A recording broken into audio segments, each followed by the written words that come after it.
Selamat datang di Facebook Tante Yuni. Kesultanan Ternate dan Tidore, perebutan tahta rempah-rempah. Di ufuk timur Nusantara, jauh sebelum bangsa Eropa datang, berdiri dua kerajaan maritim yang begitu berpengaruh, Kesultanan Ternate dan Kesultanan Tidore. Keduanya bagaikan dua bintang kembar di Maluku Utara, tanah penghasil cengkeh dan pala, rempah-rempah yang nilainya pada masa itu lebih mahal daripada emas. Namun, di balik kejayaan mereka, tersimpan kisah panjang tentang persaingan, persekutuan, dan perjuangan mempertahankan martabat dari gempuran bangsa asing. Ternate dan Tidore tidak sekadar kerajaan, melainkan simbol kebanggaan Maluku.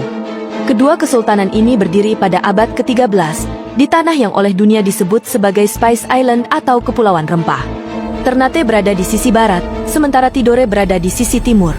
Letaknya yang berdekatan menjadikan keduanya tidak bisa menghindari hubungan cinta sekaligus benci.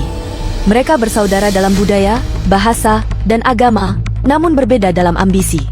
Rempah-rempah adalah sumber kemakmuran sekaligus sumber konflik. Para pedagang dari Arab, Gujarat, dan Tiongkok datang sejak berabad-abad silam untuk membeli cengkeh, pala, dan fuli.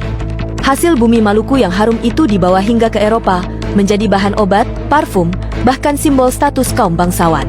Nilainya begitu tinggi, sehingga Ternate dan Tidore saling berebut pengaruh, siapa yang berhak menjadi penguasa utama atas perdagangan rempah.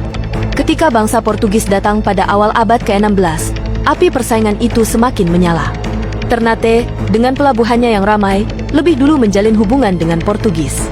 Mereka berharap bisa mendapatkan keuntungan militer dan ekonomi dari aliansi itu.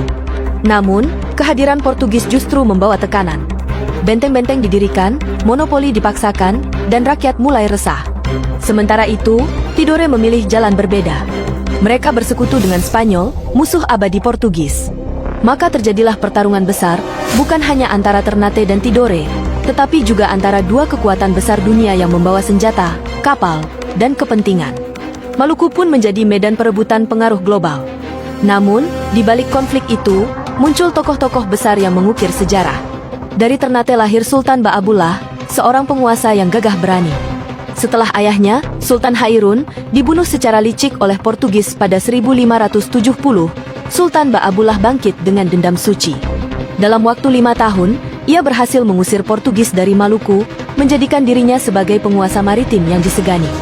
Namanya dijuluki sebagai penguasa 72 pulau.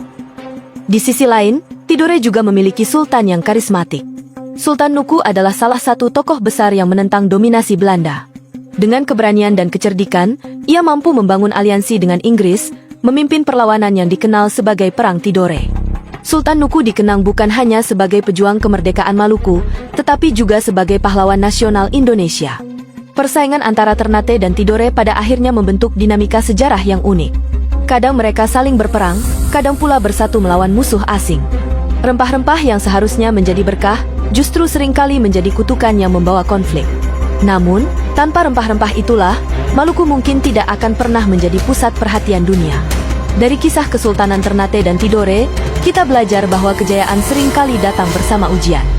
Kekayaan alam bisa menjadi sumber kebanggaan, tetapi juga bisa mengundang kerakusan bangsa lain. Namun, selama ada pemimpin yang berani dan rakyat yang bersatu, kejayaan itu akan terus dikenang.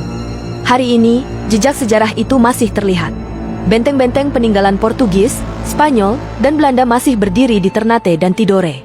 Kisah Sultan Baabullah dan Sultan Nuku masih diajarkan sebagai bagian dari sejarah perjuangan bangsa. Dan aroma cengkeh masih menjadi saksi bisu bahwa tanah Maluku pernah menjadi pusat dunia. Inilah warisan kita, warisan Nusantara.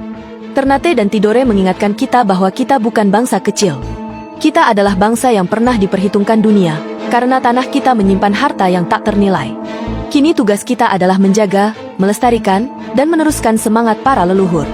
Sahabat Facebook Tante Yuni yang berbahagia, apakah kita mampu mengambil hikmah dari sejarah rempah ini? Apakah kita siap menjadikan kekayaan bangsa sebagai kekuatan untuk berdiri sejajar dengan dunia? Tulis pendapatmu di kolom komentar, jangan lupa like dan bagikan agar semakin banyak yang tahu tentang kisah legendaris Kesultanan Ternate dan Tidore.